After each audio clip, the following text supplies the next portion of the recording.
So, it is an ominous year. 2012. Its shadow looming over us is almost mythological. And for those of us who attach meaning to our abstract notion of time, there's a concrete calculation determining the end of the world as we know it next month, December 21st, 2012. Or December 22nd or 23rd, depending on which website you visit. Now, while the math may be off here or there, it all has to do with our notion of the end of the world and how that relates to the end of the Mayan calendar. Now, while this is not the first prediction of our imminent doom, nor will it be the last, it certainly has the best PR team in the business. Because I would say that there is a greater cultural awareness and worldwide awareness of this particular end date than has ever been known in human history. But if I'm a betting man, I'm going to go ahead and say that nothing is going to happen on December 21st, 2012. I mean, they've cried wolf way too many times, right? However, before I go to bed on December 20th, I'll probably think about it a little bit. Might devote a little bit of fear and maybe even some anxiety. Now, why would I do that? Why would I waste my time and energy thinking about something that I know has no plausible way of occurring? Yet I do. Now, for me, it doesn't just start on December 20th. For years, I've entertained here or there, what if I were thrust into an apocalyptic or post-apocalyptic scenario? What would I do? So, I began making plans.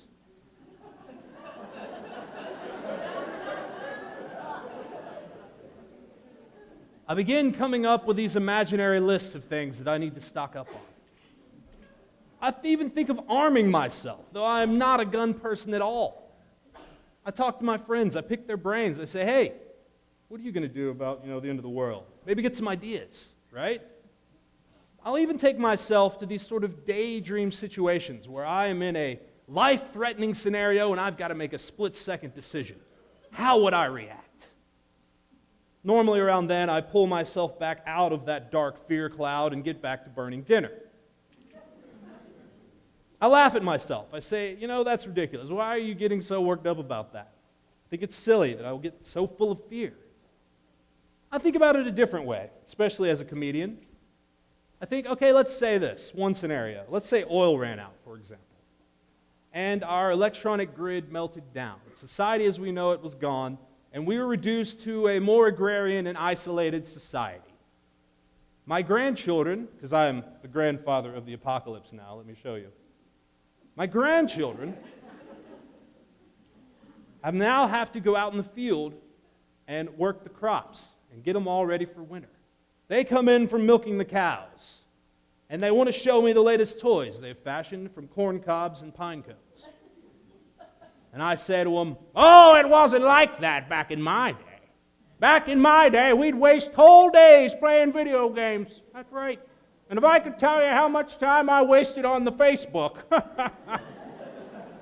And you children, you have to walk to school every day. Why, we didn't walk anywhere. We had moving sidewalks. I mean, there were escalators and cars. Oh, wonderful cars. Why, I would drive around a parking lot 2 or 3 times just to find a spot closer to the store. So anyway, that's another place I can go. I either go into this cloud full of fear, or I travel into a more social commentary area. But I'm not alone in this. I'm not the only person who thinks about the end of the world. And I would argue that we all do. Now, some of you are probably sitting there saying, well, I don't buy that.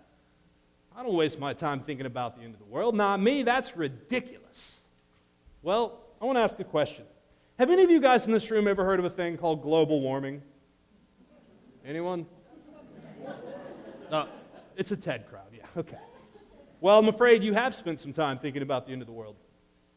Now, your nightmare scenario probably is not so dramatic. It doesn't have anything to do with zombies or with a nuclear fallout or with a mythological force come to smite us all. It's more inconvenient truth and less The Walking Dead. You're probably thinking more about rising ocean levels, global famine, and the culmination of the next ice age. Right? Now, I got to be honest with you. It's not as much fun to think about it that way. It's too long term. It's not as dramatic. But we do think about it. So, as my friend pointed out, Alan Wolfe, this is called eschatology. And the fact that we have a name for this is pretty interesting, that we've come up with a name for this type of philosophy and this way of thinking. But where does it come from? Now, we could argue that primitive peoples of the planet probably predicted the end of the world every time there was a severe thunderstorm, or an eclipse, or a giant hurricane, right? Maybe even after their first hangover.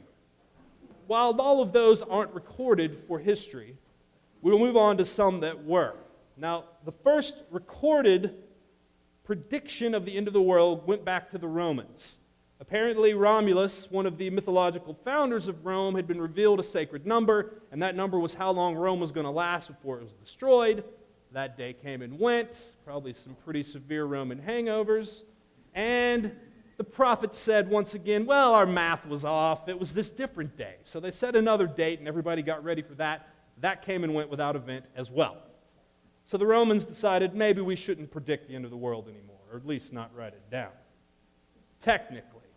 However, there was this little colony down south in the Middle East. I know that sounds weird. This colony of Rome that had enough apocalyptic prediction for everyone. And it all goes back to 0 ACE with the birth of Jesus Christ. Now,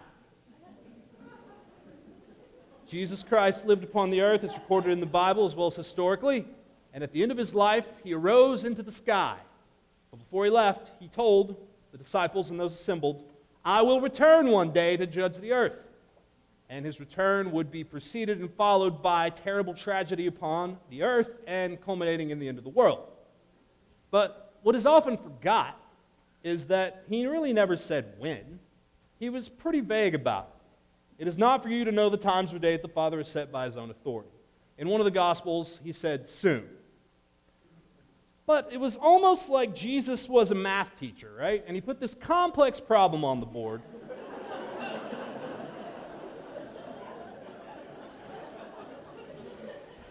And prophets have been trying to solve that problem ever since. There have been at least 140 predictions of the end of the world based on Christian theology in the last 2,012 years. Some were mere decades after the death of Jesus, and the latest one was about 6 months ago. Now, my point in saying all of this is not to discredit any kind of religious belief, not at all, but to give a little credit to our Judeo-Christian heritage as a source of this end-of-the-world thinking. But it's not just religion where this lies. Science also gets in the game. Now, that can be a flu pandemic. That can be, some sort of asteroid striking us. That can be a self-created black hole like the one over in Europe that's going to swallow all of us. But science also gets in the game. You could also say that the news media, actually I wanted to call science out on one, and I want you guys to get ready for this. If you call them on it, they have predicted that the sun will die in approximately 5 billion years. You guys ready for that one? Because the Earth's going to burn up too. So science has got the farthest prediction of the end of the world that we know of. The news media also plays into this because Lord knows a good scare story is great for ratings.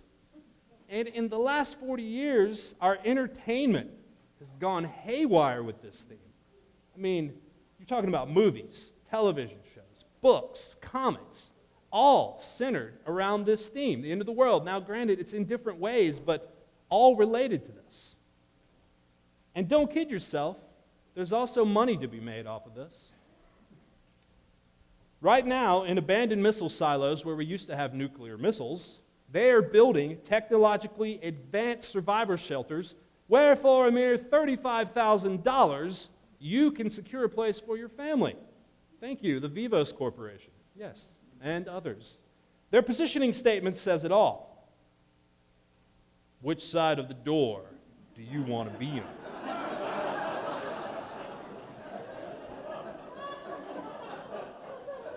That's good marketing. That's good marketing. So if we've established that we do think about it, the end of the world that is, why do we do it? Is there a purpose in it? Is it ingrained? Well, I have 6 reasons why I think we do it. Maybe that will illuminate why. Hubris. There's an arrogance in standing in the ruins of a civilization, standing in the ashes, looking back on it fallen, and picking out everything that was wrong with it. It's an easy thing to do, and I think there's also a hubris and arrogance in thinking that if an end-of-the-world scenario happened, we would be one of the ones that survived and we would know what to do. So there's that. There's also the great release, and this sort of moves in a different direction. In our modern, technological, super fast-paced world, there's a lot of stress on all of us. Financial stress, debt, daily grind, what seems like empty responsibility. And to see a world where all that is gone and we are at a slower pace with less technology has an appeal to it. Number 3, there is nothing more existential. Where else can you put yourself where you are down to the core of your humanity, where you are just trying to survive and protect yourself and those you love? And that's it. That's your whole life. It's an interesting perspective. It almost puts you in the same way you would think about death. Number 4, the story must end.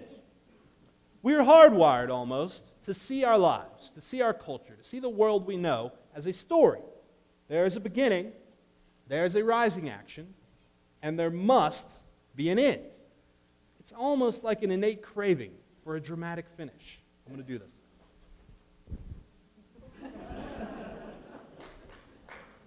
Thank you, the 2 of you. Number 5, the world is broken, right? And this comes from several different perspectives. It can be the environmental, it can be the religious, or it can be the survivalist. See, it basically goes like this. The world is going in the wrong direction, we are doing the wrong things, and the only way to improve it is to destroy it. Now, that can be a permanent end in the case of religious theology.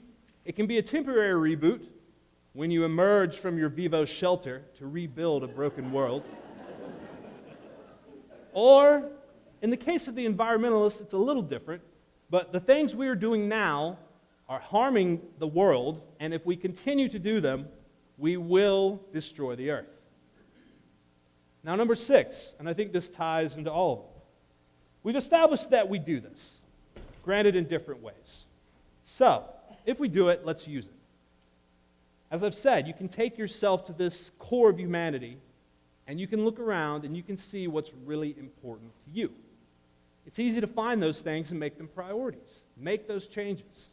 Now, this can be small changes. This can be just personal life, ways you want to deal with other people. Maybe it'll help you call your mom more. Maybe it'll help your relationship with your significant other, your children. In a bigger scale, maybe you look at things that need changed in the world and how you can help with that. Maybe you can make decisions that help the environment. Maybe you can make decisions about what you consume. Maybe you can use this knowledge, this place of darkness and fear, to clean out your garage. Lord knows it'll help you prioritize. But my point is, let's not be afraid to do that. Let's think about the end of the world. Because when you're stripped down to that bare bones existence, there's only a few things that are very important, and it's easy to work back up from there and prioritize them. So I urge you all, think about the end of the world. Nothing to be afraid of, right? And if I'm wrong about all this, it's not the end of the world. Thank you.